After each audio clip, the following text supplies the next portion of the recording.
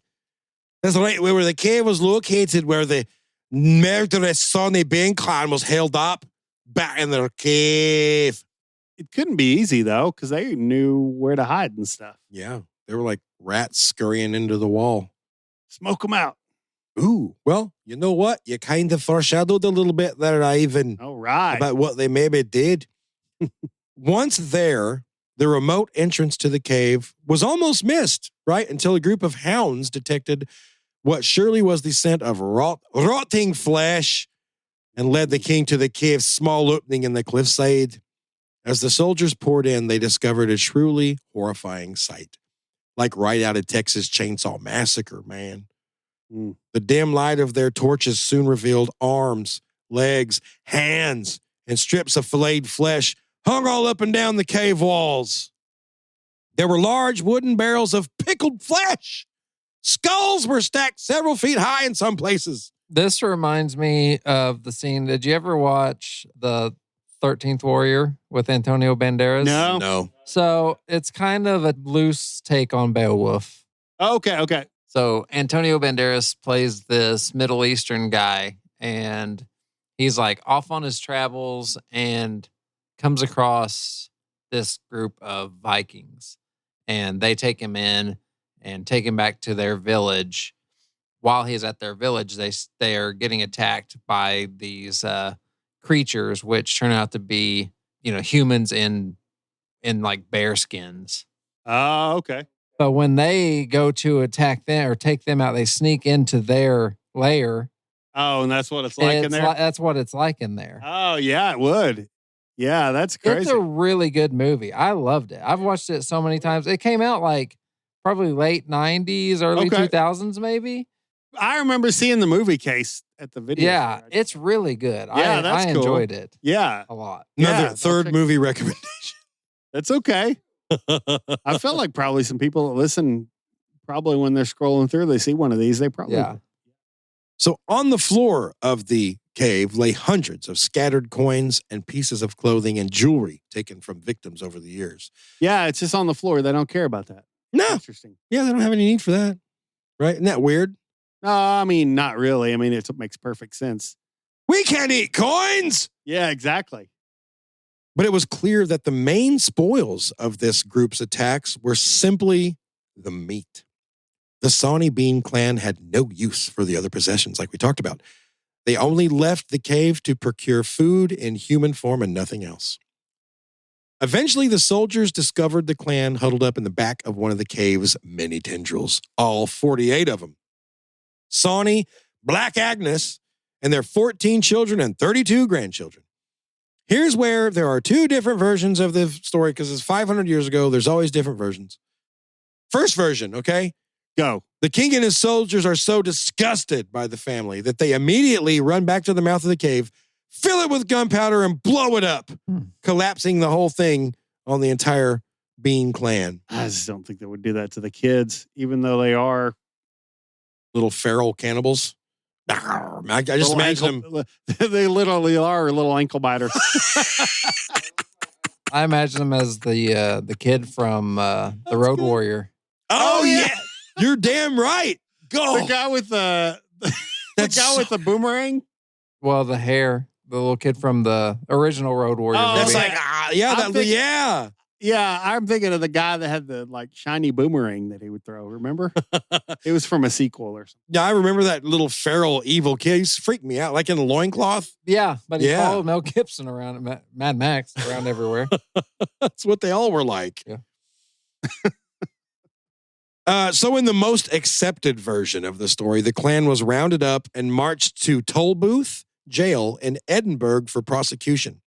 In all, it was thought that over 1,000 people had fallen victim to the clan over the course of 25 years. Wow.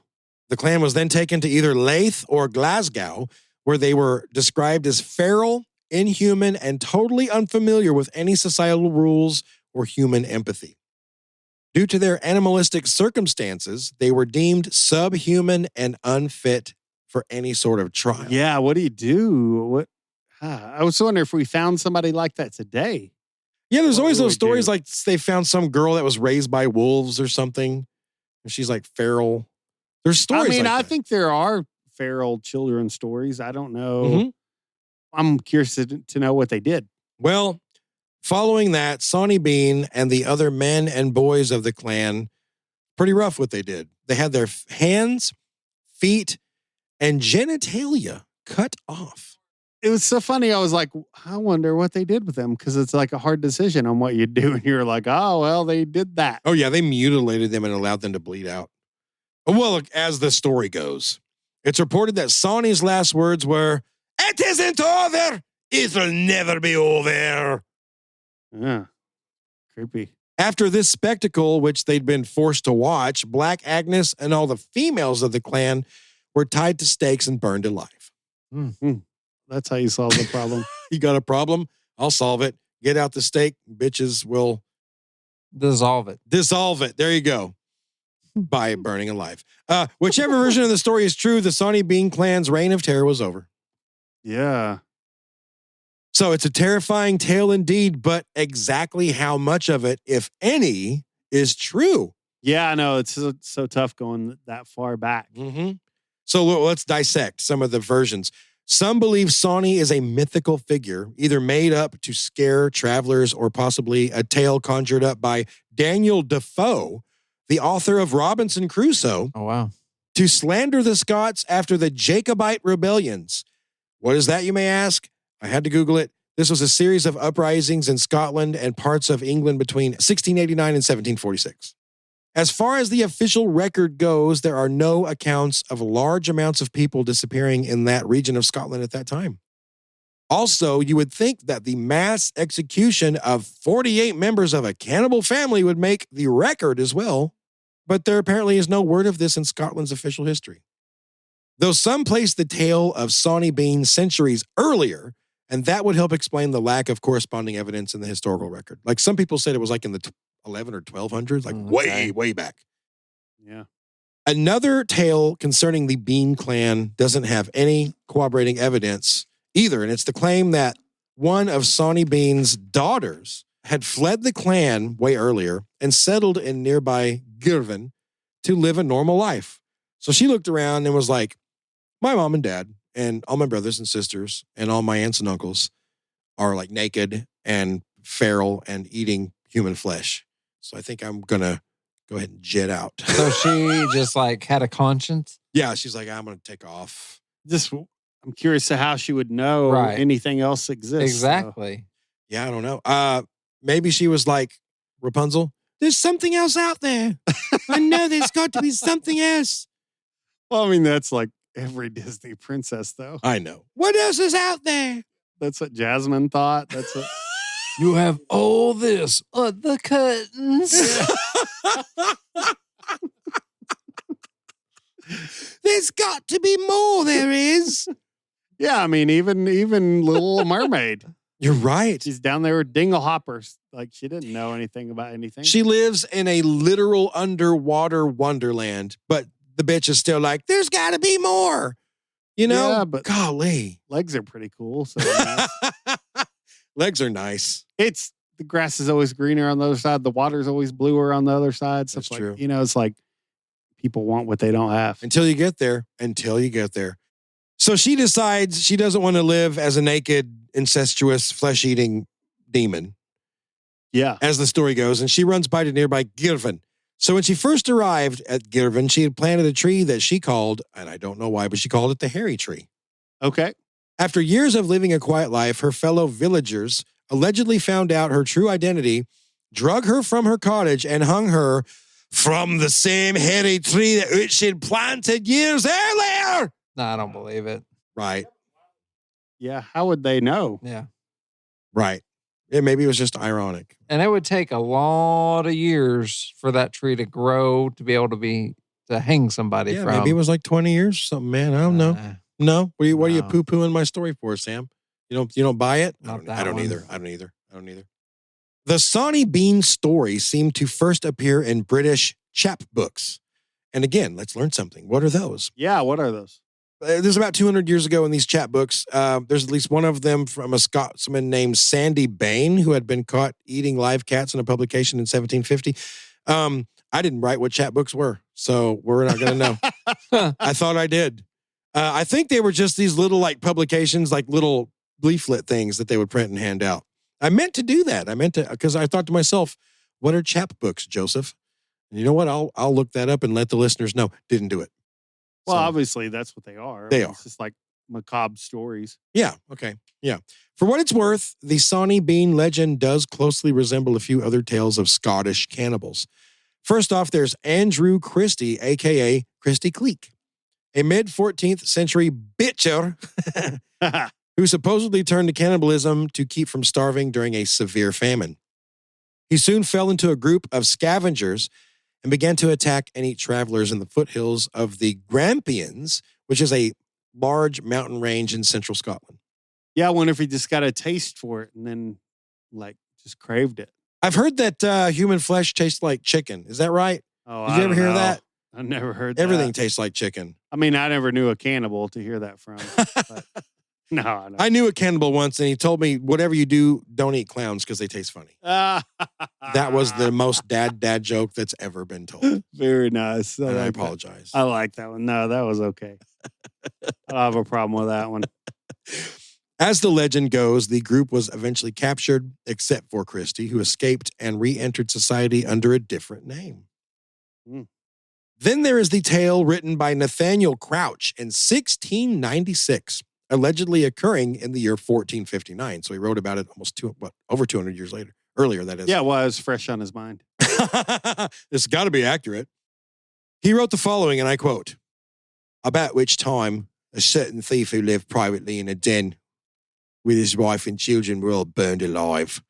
They having made it their practice for many years to kill people and eat them. One girl only a year and a half old was saved and brought up in Dundee. Dundee? That's like Australia.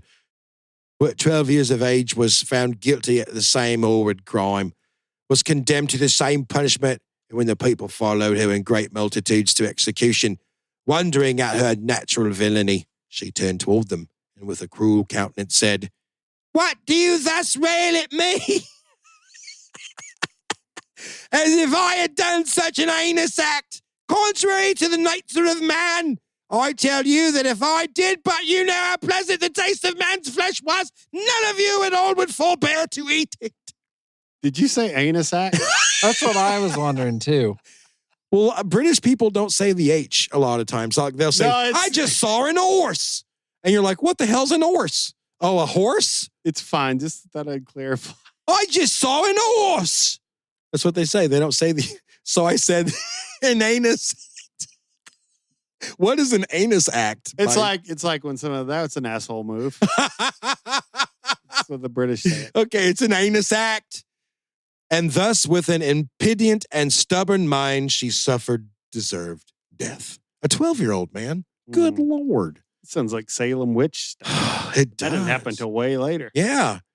Well, one thing's for sure, no matter what the truth is, the legend of Sawney Bean was no doubt edited and embellished over the centuries to make the tale scarier and more salacious. Yeah, I kind of think it was probably just like maybe a couple people that were living in a cave. Yeah, they probably never even ate a person. You know, they probably just like ate a horse. They ate an horse one time. Well, I kind of figured maybe they did, but just trying to think of all the craziness and like kind of whittling it down. Yeah. I mean, 48, that's a lot. 48 cannibalistic heathens. Yeah. Saw back in a cave. Yeah. Yeah, it just got bigger and bigger. Yeah. It's the big fish story. I mean, even me, I don't even mean to do it, but like my kid and I can be driving and we'll see like a group of deer that realistically is probably like 5 or 6 deer. And I'll go home to my wife and I'll be like, we probably saw 25 deer. There's a horde of them. You say it with a Scottish accent? I do. I do talk in a Scottish accent a lot for no reason. I sent you a text the other day about a water main break, and I was like, I saw it on Facebook, and I said, it was like shooting 30 feet in the air. And then after I sent it, I thought, no. And I was like, it's probably more like 7. He did. He sent like an hour later, he sent a separate text that was like, listen, Upon further reflection, it was probably only like 7. I was like, dude, I know. Like, it's Yeah. okay. But I mean, 30 feet, I'm thinking 3 basketball goals. Like, yeah. I didn't take you I seriously. mean, I guess it probably could. If it was a main, it could. I just figured it was one of those things like, I told her 50 times. Not to, you didn't. You probably told her twice, Or like, well, we did that 30,000 times. Well, you're in the profession, so you'd be like, oh, whatever. That is possible, though. Like a big old main break, 110 PSI. It could do that. Couldn't be 100. 100. 110, baby. No, I like it. I like the precision. I do. That's why you did that. I like it. I bet it's 111. 30 feet indeed. So Sawney Bean served as the perfect boogeyman to scare little Scottish children before bedtime and to warn them not to venture out at night, especially near the roads. That's probably not far off. I mean, you're probably right. Yeah. Remember. That's why I tell my son, I'm like, stay out of the street. There's cannibals. There's cannibals that drive by really fast. They'll feast on your bones. There are cannibals out there driving by in lifted jeeps. Right, with Bruno Mars blasting on the speakers. It's absolutely a fright. But there are verified cases of cannibalism in Scotland throughout the 14th and 15th centuries. So it is very possible that at least the core of the Sawney Bean legend could be based in fact. Sure. And if it's hard times, like you said, the other guy, hard times, desperate measures. Yeah. Dude, if my family's starving, I'm eating a bloke.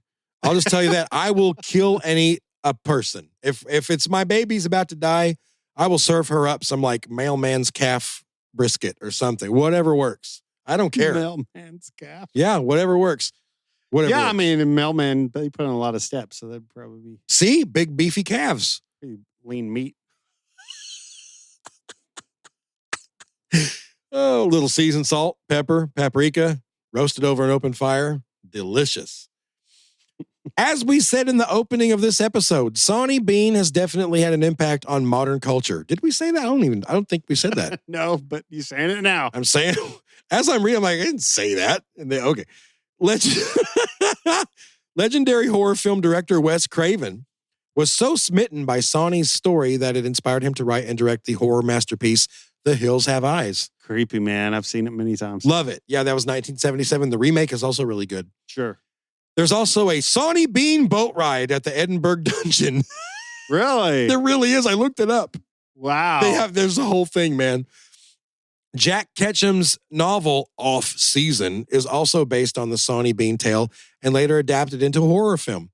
Harry Tate's The Ballad of Sawney Bean, or Bane, Neil Gaiman, S.R. Crockett, and Harlan Ellison all retell or reference the Sawney Bean legend in fictional form.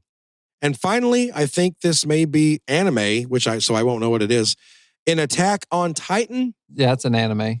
Scout leader Hangi Zoe recounts the Sawney Bean folklore when naming 2 captured Titans, Sawney and Bean. A direct homage to the legend. So yeah. My son's a huge fan of Attack on Titan. Oh, so he'll know that. And my daughter just started watching it. So there's 2 characters, Sawney and Bean, came directly from that story. That's a great anime for anybody out there. Attack on Titan? Oh, yeah. Okay. All right. So that must have just been in their culture, just like our Hansel and Gretel or whatever. Mm-hmm. I mean, that's not American, but I mean, that's one I remember when I was a kid. Yeah. So that just must be ones that they brought up and told their kids. Yep, it is. Well, from what I read, yeah, it was a very common. If we have any Scottish listeners, huh? Hey, Fitzy, up in Canada, you ever heard of Sawney Bean? You must have a pretty rough neighborhood if you have to tell your kids bedtime stories like that, though. Listen, once upon a time, there was a road between 2 cities. Girvan. Or towns or whatever. Yeah. There was a cave upon that road. Yeah, there you go. And inside that cave lay a bloodthirsty pack of cannibals. And if you happened to venture on that road late at night, they would burst forth from the cave, slit your throat, and feast on your bones. So stay in bed, you little shit. Yeah, exactly. Moral of the story. That makes me think there's one more movie reference for you. The Great Outdoors, whenever John Candy tells the story of the bald-headed killer bear before the kids go to bed at night, and the twin girls are still laying awake they're just like that staring next morning, just staring at the ceiling. They're just staring at the ceiling. That's how I picture all the kids that got that bedtime story. Yeah, that's what they do to me. Tell you what, that would work. Why would you want to scare the shit out of your kids right before bed? Who are these sadistic parents? Yeah. I don't want to do that.